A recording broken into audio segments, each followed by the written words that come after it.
few months ago, a few years ago now, actually, I was attending a meeting of a group that I do work for. I write, it's a group that's devoted to breast cancer awareness and sponsoring a breast cancer support group for underserved women here in this city. And I write their grants, I maintain their website, and do other things for the group. And there were several women from the group, the organizers of it. We were meeting at the main library. And when the meeting was over and it was time to leave, as we made our way to the elevator, they started a conversation among themselves, asking one another, where did you park? Where did you park? Where did you park? And I still wasn't completely clued in to why where everybody parked was so important. But as we got on the elevator, one of the women reached into her purse, pulled her pepper spray out, kind of held it for us to see. She put it in her pocket. Another one of the women in the group lifted her purse up and she patted the purse. And we all knew what that meant because she made it no secret that a few years earlier, her husband had gotten her a birthday gift of getting handgun training and a license permit and all of that. And the other woman was talking about, yeah, I'm ready. So they turned and they looked at me and they said, you know, you have to be careful. You can't be too careful in this environment. And as I thought about it, when we got downstairs and we got out in the parking lot, and they were all parked right by me, so we just walked to the car together. But I thought about how that particular week, there had been in the news stories about an incident where a man claimed that a group of teenagers had vandalized his car in that parking lot. And as we were walking to the car, they were all kind of apprehensive after hearing that story. But one of the things that I began pondering as I got into my car, we had met there many times. That was the place where we normally would meet as a part of the planning team. And up to that point, there had never been a concern about safety in the parking lot or none of those things, and nobody was patting their purse to let you know they had their gun with them. None of those kinds of things had happened before. And I started thinking about how the narrative, though, had suddenly shifted about it being an unsafe place and an unsafe environment. And to tell you the truth, I wasn't immune to that, because the very next evening when I got home and I pulled up in front of my house and I was sitting in the car ready to get out, and I looked down the street and there was a group of teenagers that were there kind of assembled in a huddle. And there was in the back of my mind a slight moment of apprehension as I looked down the street, wondering what they were up to and what they were doing. And suddenly this group of teenagers that were there, they dispersed and started to slowly move. And some of them started moving in my direction. And I got out my car, I'm keeping my eye on them. A couple of them were looking at me, I'm looking at them. And then they turned, and I noticed one of them had something in his hand. And I'm still wondering what it is that they were doing. And all of a sudden, the one that had something in his hand leaned back and he tossed the football down the street to his friends, and they had a good game of football going in the street. But I started thinking again how the narrative that so often is happening in our community about it being unsafe, and how it's happening in our nation with all of the rhetoric and everything that's happening that's dividing us. And I know that over the holiday season, I traveled to North Carolina, and North Carolina is one of those states where you keep hearing about all of the conservatism that's there and all of the stuff that's happening in the political environment. And one of the things that Emma and I remarked on is that everywhere we were, we ran into really nice people. And it just somehow didn't match the narrative that we were hearing about the state and all of that. And I continue to think about how we have to begin seizing and controlling the narrative ourselves about the world in which we live. And I'm not saying that we don't, when we're out in places, take note of our environment and be careful about where we are and all of that. But I'm also saying we can't live in fear. We can't live in a place where we have distrust of other people, where we see people in a way and in a light that doesn't necessarily offer the best way of functioning and the best way of being. And so as I thought about that, I thought about what we do in our teaching when we talk about how we view the world. And I talk about a different way of seeing. We have a different way of seeing the world. And a part of that is something that we have to do to make this possible, because the narrative that's out there is not going to go away. The pundits on the news and in the media, that's how they make their living. If it bleeds, it leads. If it's violent, if it's somehow corrupt or whatever else, that's what we're going to hear. But that's not the world that we know. That's not the world that is out there. There's a different way of seeing. And one of the keys to being able to see is what we call double thinking. Double thinking. And rather than just completely explain double thinking to you, I thought I would also demonstrate what double thinking is. What's this? I was going to say, it's not a trick question. It's a cup. And you all would identify this as a cup. And I'll go ahead and help you out. This is water. Right now it's water. Find me a little bit later, it might be something. And if I pour, now what is this? A cup of water. A cup of water. A moment ago, I presented to you the container. And then I did something with the container. It now has content in it, and the content is water. And if somebody were to walk in right now, and they'd walk over to Gabriel, who's sitting back there, and they say, what's that he has in his hand? What would he tell them? A cup of water. A moment ago, it was a cup, but now it's a cup of water. Double thinking, we see both the container and the content at the same time. So when we start to talk about the world in which we live, and when we talk about from our spiritual perspective, we are saying that we are God in expression. That God is not out there somewhere or just out there somewhere, but God is inside of us. So that when someone looks at us, they see the container. They see our body. They see the physical aspect of us. But there's more to that. There is the content or the God that is in us that people also see, that we also see when we look at other people, when we behold other people. That's one of those old words. We behold other people. When we see other people, we see not just the container, but the content. We see God in them. And that's really important. And I will be the first person to admit that there are some people that we encounter in our lives, some people in our environment, where it is difficult, if not downright impossible, to see God in them.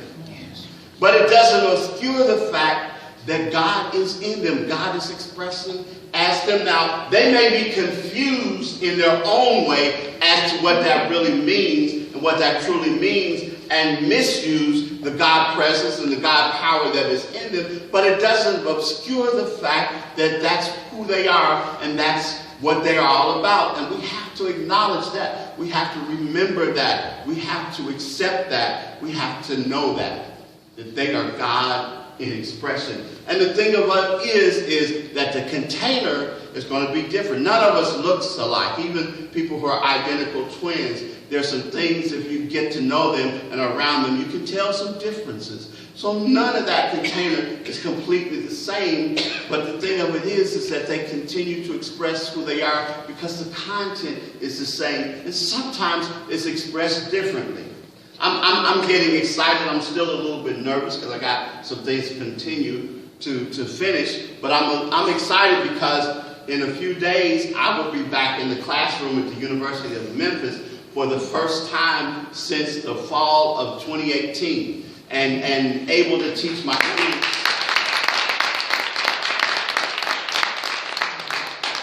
And able to teach my students in anthropology. And one of the things I love about teaching anthropology and being an anthropology professor is to share with people how we live in a world where people are different, but not better.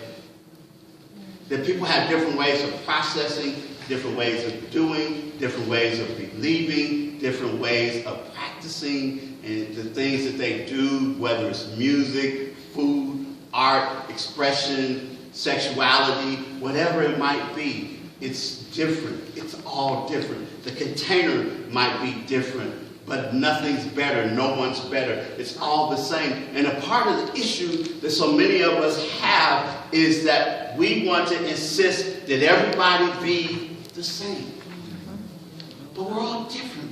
We live in a wonderful environment, a wonderful world where this creator, this energy force, this expression that we talk about is in us that has made it so. If you look at the abundance of the universe, there's not one type of flower, there's not one type of tree or leaves or one type of animal. There's so many vast things that are very different, but they're all beautiful expressions of the one. And when we are able to see that and to acknowledge that and to operate from that perspective, it changes things for us.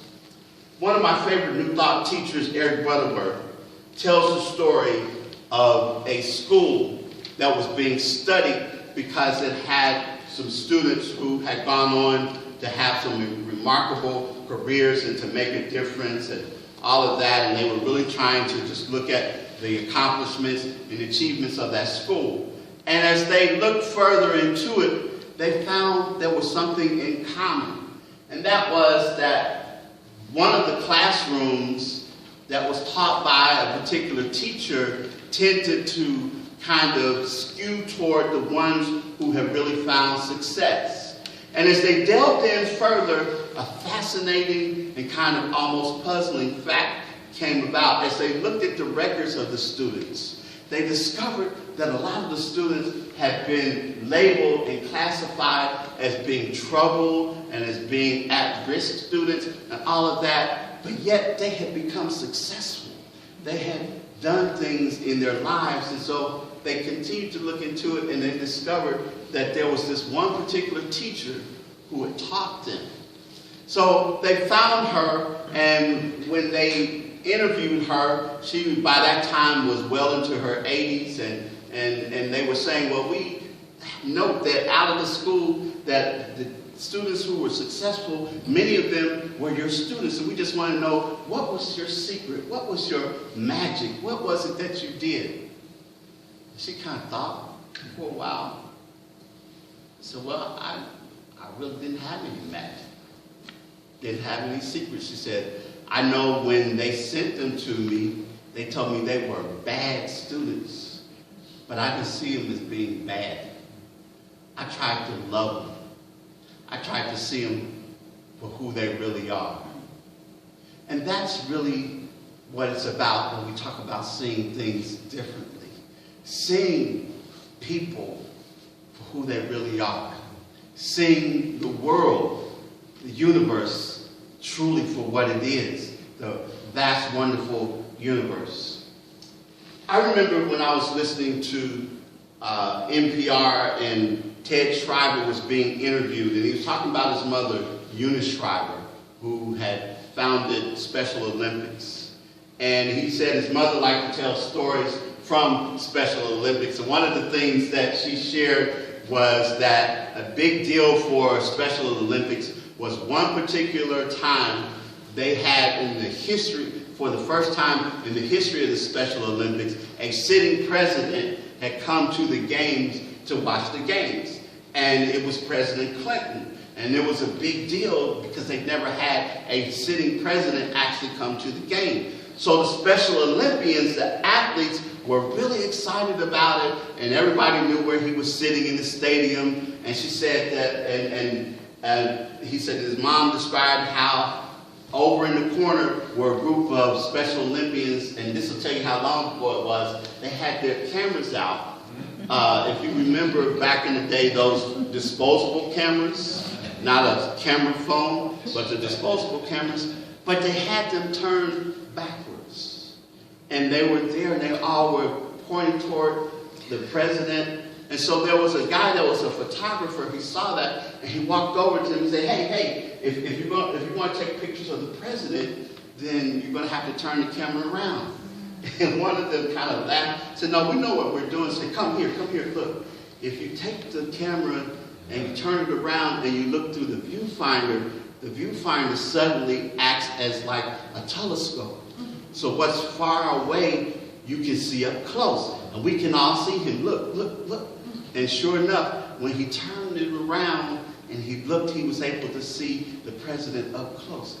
We've got to turn things around.